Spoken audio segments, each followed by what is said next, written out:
तो जैसा कि पिछले एपिसोड में हमने देखा था कि मूये की जो थी ना वो टेस्टिंग कराई जाती है पहले रॉयल एम्पायर में और वहाँ पर ये लोग अचंभित हो जाते हैं जो पावर लेवल ये सेंस करते जो ऑरा जो किंग ने गिफ्ट किया था उसे वो बहुत हाई लेवल के ऑरा थे। इवन जो कैथेड्रल वगैरह होते हैं इनके वो भी शायद इस प्रकार के ऑरा ना दे पाए।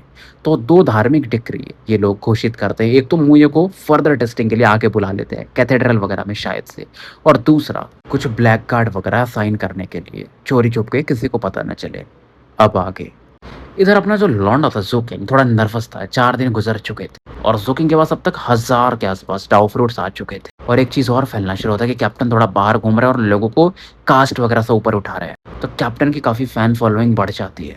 लेकिन वैसे भी देखो इनका मेन गोल था वो वृक्ष टेनेंट्रल्स ट्री जिसके आसपास अभी तक कुछ घटना नहीं घटी थी, वो खिलने वाला था, अभी तक खिला नहीं था। और जैसे जैसे समय गुजर रहा था जोकिंग थोड़ा अनईजी फील कर रहा था, वैसी फीलिंग जब वो पहली बार काउंटी कैपिटल आया था और ये फीलिंग इसको आ रही थी इसके हेवनली डाउ ब्लू ग्रीन ड्रैगन के थ्रू। और मुये से मिले भी लंबा समय हो चुका था, इसे समझ में आ रहा था कि मुये काफी दूर है क्योंकि उसने ऑरा दी थी तो ये फील कर सकता था। और जू सोच रहा था यार देखो डाउ फ्रूट्स अच्छे खासे हो चुके हैं तो चला भी गया तो क्या फर्क पड़ता है, लेकिन कप्तान अभी भी तैयार नहीं थे जाने के लिए। तो जू को कप्तान बोलते कि एक दिन और रुक जाते हैं मेरे भाई, और कप्तान बोलते हैं मेरे हिसाब से जो अपना टेन एंड्रेल ट्री है ना वो कल तक में खिल जाएगा। क्योंकि कप्तान का कहना यह था कि वो इस समय के लिए बहुत लंबे समय से इंतजार कर रहे हैं और बताते हैं कि देखो डाउ फ्रूट्स जो हमें मिल रहा है बाहर के एरिया का ना उसे खा नहीं सकते हैं, लेकिन जो मेरा रिसर्च है उस हिसाब से जो पेड़ के आसपास का है, जो टेन एंड्रेल्स ट्री पे उगता है, वो मेरी बात मार वो नॉर्मल नहीं है, उसके अंदर खतरनाक लेवल की स्पिरिचुअल एनर्जी होती है। तुम्हें अपने कल्टीवेशन का स्पीड बढ़ाना था ना,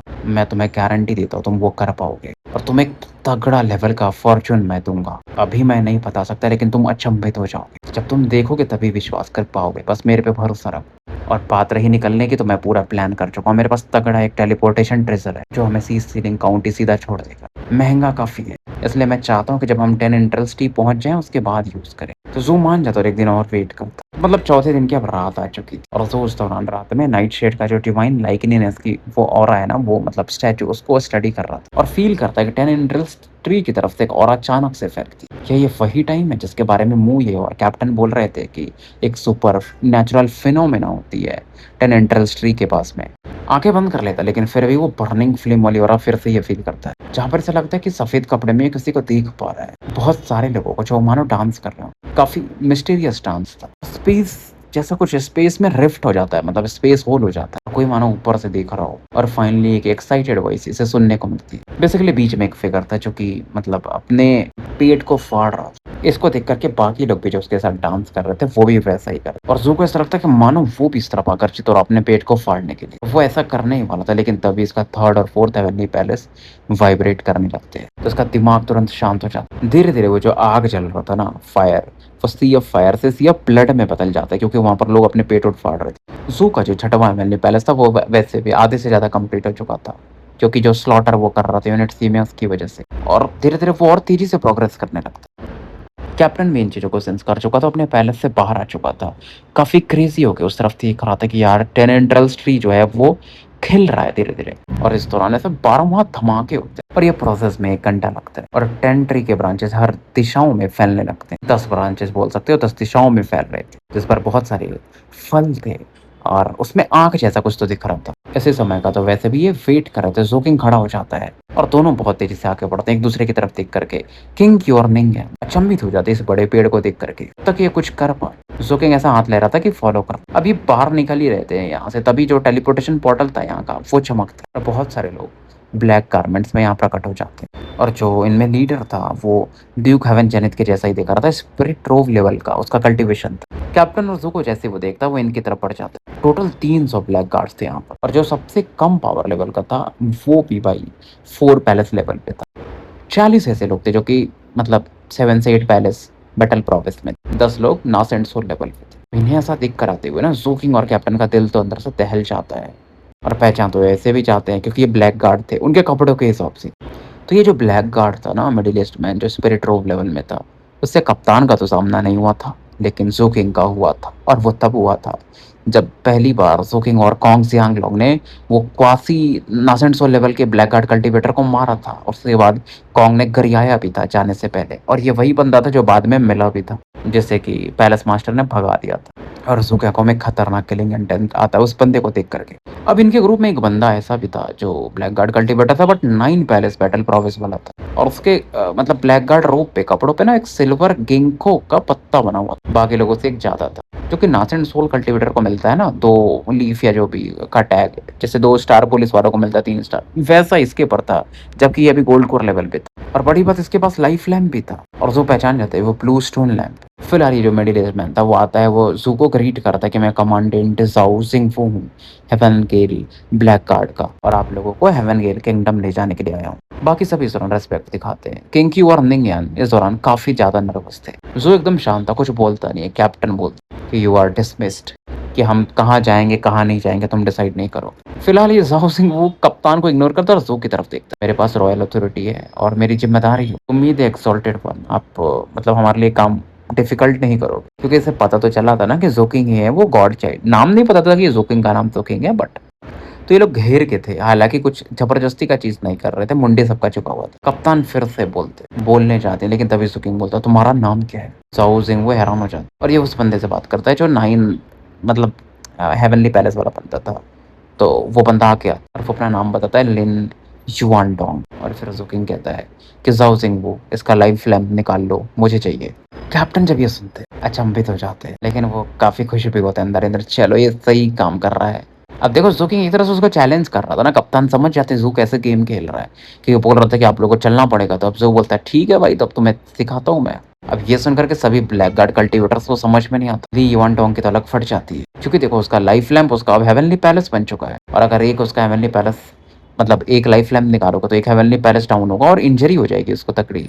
रिकवर कर जाएगा लेकिन नॉर्मल चीज होता तो वो बैटल करता भाई, यहाँ पर तो खड़े खड़े लुट रहा है वो। उसके पिताजी भी काफी स्ट्रांग है और हायरार्ची में सेकंड लेवल की कास्ट में आता है। नोबल होली टाइड ब्लड है भाई, लेकिन उसे अब लगता है कि वो कुत्ते के समान है। क्योंकि कुछ भी हो जाए, देखो होली टाइड और नाइट शीड जो है ना, तो नाइट शीड अपने को हमेशा ऊपर मानते हैं, तो ये होली टाइड में अगर नंबर 1 लेवल में भी होगा तो नाइट शीड गिनेंगे नहीं आपको। अब जाओ सिंह को भी समझ में आ चुका था, वो जोकिंग की तरफ देख, क्योंकि बात तो सही थी। रॉयल एडिक्ट जो भी था इनके पास दिख रही, उसमें ये नहीं था कि इनको कैपिटल सिटी लेकर आना है, ये तो इसका आइडिया था। उसको लगा नहीं था कि सामने वाला ऐसा इसको जवाब देगा। दोनों तरफ से हार इसी का था, उसको समझ में नहीं आ रहा था वो क्या करे। दोनों तरफ से हार क्योंकि उसकी थी। अगर वो जोकिंग की बात मानेगा तो सामने वाला उसका ही अपनी टीम का बंदा है जिसकी अच्छी खासी लग जाएगी, और जिसकी लग रही है उसका बाप भी बहुत पावरफुल है। और अगर वो मान जाता है, नहीं मानता है तो फिर जोकिंग की तौहीन होगी, तो भी इसको लॉस है। इस दौरान माहौल काफी टेंस हो चुका था। ली युआन डोंग तो काफी गुस्से में था। जाओ सिंह वो की तरफ देखता है, तब एक आवाज आती है, एक्सॉल्टेड गॉड चाइल्ड की आवाज थी, ड्यूक हेवन जेनिथ की। जू को रिस्पेक्ट दिखाती। अब उनको भरोसा हो चुका था ना कि जोकिंग ऑथेंटिक नाइट शेड का गॉड चाइल्ड, क्योंकि इनके बच्चे को फायदा भी हुआ था जब तक कि नाइट शेड कैथेड्रल का डिसीजन नहीं आ जाता। तो जाओ जिंगो के व्यवहार से वो वैसे भी खुश नहीं था, वो जो करने की कोशिश कर रहा था। वो बोलता है कि एक्सॉर्टेड गॉड चाइल्ड वो उसका लाइफ लैम्प बॉडी में मर्ज हो चुका है, लेकिन हमारे पास यानी कि जो किंगडम ऑफ हेवन गेल है इनके पास और भी लाइफ लैम्प है, वो आपके लिए अच्छा काम कर सकते हैं। जाओ जिंगबुंग भी कहता है हाँ एक्सॉर्टेड वन, मैं अपने सुपीरियर्स के साथ टच में आ सकता हूँ, जैसे ही आप हेवन गेल पहुंचोगे आपको लाइफ लैम्प मिल जाएगा। जो एकदम दिखाता नहीं है, ना तो खुश था ना तो गुस्सा था, लेकिन फिर भी माहौल काफी टेंस था। कैप्टन इस दौरान बोलते तुम्हारी इतनी मजाल मूर्खो, कि तुम्हें क्या लगता है हमारे गॉड चाइल्ड एक लाइफ लैम्प के लिए उतनी लंबी जर्नी करेंगे। और कैप्टन का सही टाइम पर पंच आता है और ड्यूक जेनिथ इस दौरान जो थे ना वो जाओ जिंगो की तरफ दिखाते हैं कि यार तुम सही में शू आदमी हो क्या। क्योंकि उसको समझ में आ चुका था जाओ जिंगो कि वो फोर्स तो नहीं कर पाएगा सोकिंग और कप्तान को अपने हेवन गेल किंगडम ले जाने के लिए। फिर बोलता है मैं समझ नहीं पा रहा था आपका हम्बल सर्वेंट, मैं अपने लाइफ लैम्प मतलब उन लोगों को बोलूंगा सुपीरियर को कि यहीं लाते, लेकिन कब जोकिंग कहता है यार मेरे पास ये ब्लू लाइफ लैम्प नहीं है। ये वन डोंग की ओर फट जाती है। अंदर से तो गरियाना चाहता था जोकिंग को, लेकिन कर नहीं सकता था। कैप्टन बोल रहे थे यार ये जोकिंग तो अलग बावला हो चुका है कि ज्यादा इनको पुश करेंगे तो मैटर खतरनाक हो सकता है। और कप्तान सोचते यार जैंगसन सही कहता था कि ये मेरा छोटा भाई ना मुझसे भी ज्यादा क्रेजी है। अब जू थोड़ा आगे बढ़ता ली युआन डोंग के सामने आ चुका था। साउ जिंग होके अलग फट रही थी, किसी को नहीं पता था कि जोकिंग क्या करेगा। ली युआन डोंग के तो एकदम पसीने छूट रहे थे, लेकिन तभी जोकिंग अचानक से हंसने लगता है और फिर जोकिंग उसके कंधे पर हाथ रखता है, अरे बस मैं मजाक कर रहा था डरो मत। और उसके बाद जू पलट जाता है और 10 एंट्रल्स ट्री की तरफ देखता है और जू आगे बढ़ता है। कैप्टन किंग की वार्निंग यान उसे फॉलो करते हैं। इनके जाने के बाद ब्लैक गॉड जो कल्टीवेटर से एक चैन की सांस लेते, लेकिन लिन युआन डोंग उसकी अभी भी फटी पड़ी थी। धीरे धीरे वो शांत हो रहा था, लेकिन वो हैरान भी था जोकिंग के टेम्परामेंट से और काफी अचंभित भी होता। देखो ब्लैक गार्ड कल्टीवेटर्स को शुरू से सिखाया जाता है क्योंकि ये होली टाइड के लोग हैं कि तुम नाइट शेड से बदतमीजी से बात नहीं कर सकते। क्यों बताया जाता है वो आज उसका लेसन इन्हें समझ में आ रहा था। और जाते-जाते ज़ुकिंग बोल के जाता है, "ज़ाओ ज़िंगू आज शाम तक मुझे एक लाइफ लैम्प चाहिए।" और बाकी लोग तुम क्या कर रहे हो? टेनेंट्रल्स ट्री की तरफ आओ मेरे साथ। ड्यूक हेवन ज़ेनिथ आप भी आइए। ज़ेनिथ तो अलग खुश थे कि यार मेरे बच्चे के लिए काफ़ी फ़ायदा होगा। फिर ज़ाओ ज़िंगू भी कहता है आपके ऑर्डर को फ़ॉलो किया जाएगा। तुरंत ये मतलब जो ज़ाओ ज़िंगू था अपने मैसेज को यूज़ करता है जेट स्लिप उस पे कुछ रिकॉर्ड करता है और भेज देता है। इधर जो ड्यूक थे वो बता रहे थे कि एक्सॉल्टेड गॉड चाइल्ड जब ये वृक्ष खिलता है टेनेंट्रल्स तो बहुत सारी अलग-अलग सुपर नेचुरल फिनोमिना होती है। तो आपको खतरे में नहीं आना चाहिए। तो मैं तो मना करूँगा कि अब एकदम गहरे हिस्से में जाओ। हाँ, आपको अगर फ्रूट चाहिए तो मैं कमांडेंट ज़ाओ ज़िंगू को बोल सकता हूँ, वो आपके लिए फ्रूट हार्वेस्ट कर देंगे। जो पूछता है किस प्रकार की घटनाएँ होती हैं? मुझे पता ही है। तो ये बताते हैं रिकॉर्ड के हिसाब से ये वृक्ष तो ऐसे आपको पता ही है 100 साल में खिलता है। जब फल पकते हैं तो यहाँ का स्पेस टाइम में काफ़ी फ्लक्चुएशन होता है। जो एकदम गहरे हिस्से में चले जाते हैं ना वो शायद वापस भी लौट के नहीं आते हैं। और कोई-कोई जो वापस लौट के भी आता है तो वो कुछ अलग ही चीज़ें देख लेते हैं। और ये समझ रहे थे कि मतलब गॉड चाइल्ड को क्यों नहीं पता होगा इस हिस्से के बारे में क्योंकि इस हिस्से को मतलब ये जो हिस्सा है ईस्टर्न वेस्टलैंड काउंटी इसको काफ़ी पिछड़ा हिस्सा माना जाता है होलीटाइड रीजन में भी। और वो बताते हैं उधर श्रापित एरिया है। कहा जाता है कि वहाँ पर एक वॉइड रिटर्निंग एक्सपर्ट भी मरा था। मरे थे मतलब बहुत सारे। और भी चीज़ें वो आगे बताते हैं कि वहाँ पर एक ऐसा पावर है जो इंसान को पागल कर देता है। तो उन्हें मतलब दुश्मन में, दोस्त में कोई अंतर नहीं पता चलता। उनकी पर्सनैलिटी पूरी बदल जाती है और मरने के तरीके भी अलग होते हैं। उनका मतलब पेट जो होता है ना उसमें से कुछ बाहर निकलने लगता है। कुछ लोग तो अपने पेट खुद ही फाड़ देते हैं। इसलिए हम जो फल यहाँ का लेते हैं, बाहर के एरिया का ही लेते हैं। एक और लेजेंड है मतलब स्टोरी है उस जगह के बारे में। मतलब लोगों को तो सही रास्ता नहीं पता चलता है और कहा जाता है कि शायद वो इमॉर्टल है वही रोकते हैं। वो चाहते हैं उनके ही लोग आएँ, बाहर ही ना आएँ। ज़ो इस दौरान कैप्टन की तरफ देखता है कि यार कैप्टन को सब पता है क्या? मतलब कैप्टन को ये सब इन्फॉर्मेशन तो इंटेलिजेंस रिपोर्ट से मिला होगा, मुश्किल है।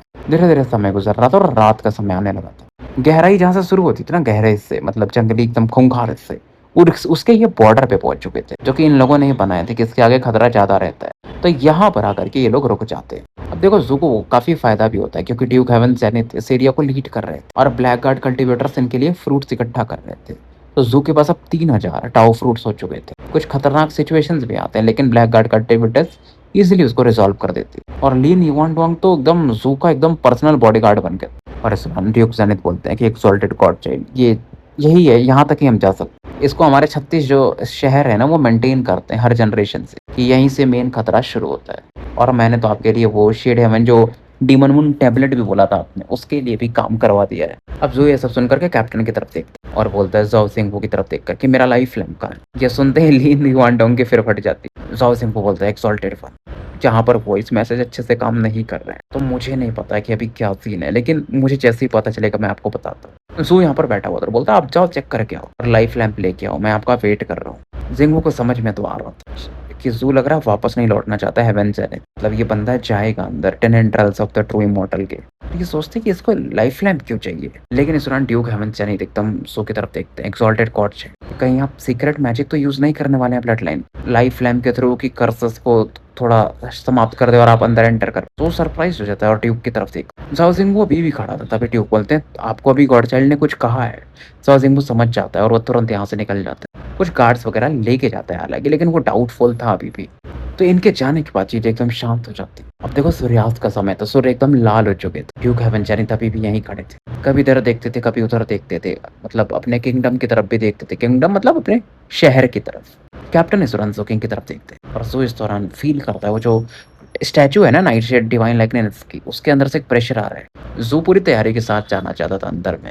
देखो ट्राई क्या कर रहा था ना वो जो वॉयलेट मून का पावर से पूरी तरह से इसको कंट्रोल कर ले डिवाइन लाइकनेस को। कुछ समय बाद ड्यूक ज़ू की तरफ देखते हैं कि एक्सॉल्टेड गॉड चाइल्ड ये है मेरे को ये बताइए कि मेरे बेटे के नेचुरल टैलेंट्स कैसे हैं? ज़ू बोलता है कि आपका लड़का बहुत बुद्धिमान है और जो ये होलीटाइड कास्ट का सिस्टम है ना उसको बस दबा के रखा है। और ये बोलते हैं देखिए मैं 4th लेवल पे हूँ जिसे वॉरियर कास्ट कहा जाता है। जब तक कि हमारे प्रजाति में कोई बहुत तगड़े लेवल का बंदा नहीं हो जाता, हमारा लेवल नहीं बढ़ सकता मतलब कास्ट। अच्छा हुआ मुझे की मुलाकात आपसे हो गई। आपने उसको हाईएस्ट लेवल तक उठा दिया है और मुझे लग रहा है कि आपका ट्रू गोल हमेशा से यही था कि आप जंगल के अंदर जाना चाहते थे, है ना?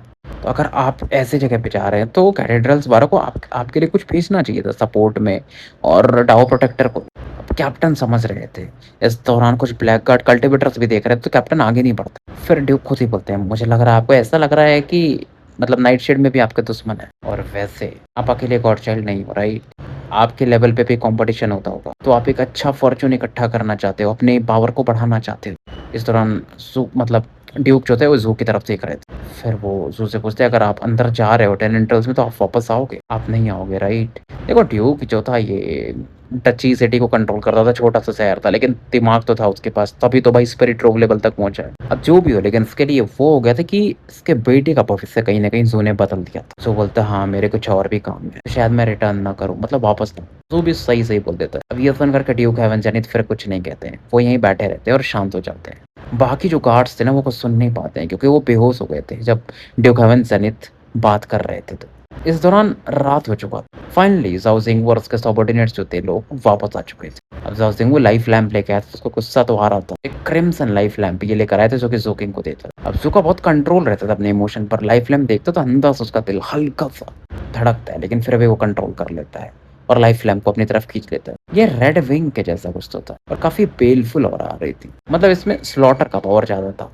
तो ये ज़ू किंग का तीसरा लाइफ लैंप हो सकता है। अब ज़ू इसको बैग में तो नहीं रख सकता, तो अपने रोब में ही, जैसे कपड़ा जो पहन रहे थे उसी में रख लेता है। किंग्क्यू और निंगयान हैरान रह जाते हैं। किंग्क्यू बस बोल रहे थे, यार नाइटशेड कुत्ता, इतनी मैंने मेहनत की, आज तक मुझे लाइफ लैंप नहीं मिला, एक भी ऐसे गिफ्ट में मिल रहा है। निंगयान खुद हैरान था। अब इस दौरान ड्यू पूछते हैं, अब एक्सॉल्टेड गॉड चाइल्ड, आपको लाइफ लैंप मिल चुका है, आप क्या करने वाले हैं? तो बोलता है, अब गहराइयों में जाने वाले हैं। और बॉर्डर लाइन को ज़ू किंग क्रॉस कर जाता है, कैप्टन फॉलो करते हैं। अब निंगयान और किंग्क्यू के पास कोई चॉइस तो था नहीं, तो वो भी इन्हें फॉलो करता है। ज़ाओ ज़िंग वो हेजिटेट करता है। इस दौरान ड्यूक बोलते हैं, एक्सॉल्टेड ज़ाओ, मैं हूँ असली, मतलब जो कि गॉड चाइल्ड को यहाँ पर गार्ड करूँ। आगे का रास्ता काफ़ी खतरनाक है, तो आप लोग कोऑपरेट कर सकते हैं कि गॉड चाइल्ड को कोई नुकसान ना हो। वो भी बॉर्डर को क्रॉस कर जाते हैं। अब जैसे ये लोग बॉर्डर क्रॉस करते हैं ना, कुछ अचानक से होता है। वो जो लोग ज़ू ने देखा था ना, मतलब थोड़े समय पहले, या बोलो 1 दिन पहले या 1 रात पहले, कुछ लोगों को नाचते हुए, वो लोग फिर से प्रकट हो जाते हैं। ज़ू हैरान हो जाता है, कैप्टन की आँखों में चमक। वो लोग जो भी थे, वो बोल रहे थे, लेकिन उनकी आवाज़ किसी को सुनाई नहीं दे रही थी जो नाच रहे थे, क्योंकि इल्यूज़न वाली ऑरा थी एक तरह से, स्पिरिचुअल ऑरा बोल लो या स्पिरिट थे।